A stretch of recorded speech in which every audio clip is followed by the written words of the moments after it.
अब यो 5 सिटेले 6 सिटेले राजीनामा दियो भनेर के हुन्छ र? अर्को वर्ष कुर्नु पर्यो, अर्को चुनाव त्यो पनि जितेर आउनु पर्यो।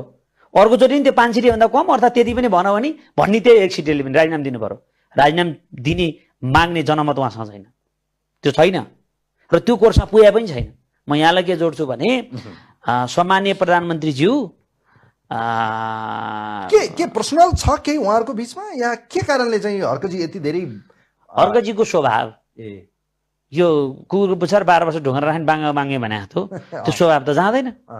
उहाँ अब भन्दै अलि भने जस्तो त्यो मेयर हुनुभन्दा अगाडि अलि छिचौरो हुनुहुँदो रहेछ।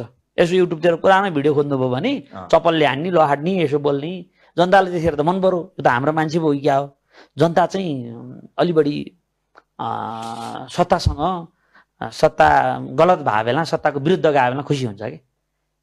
अनि त्यो गर्नुभयो, मेयर हुनुभयो, फेरि पार्टी खोल्नुभयो, आउनुभयो, खैर उहाँ प्रतिपक्ष भूमिका निर्वाह गरिरहनु भयो होला। संसदको नियमावलीले उहाँले गरेको भूमिका कति चिन्दछ, कति चिन्दैन, कति मर्यादित हो, कति मर्यादित होइन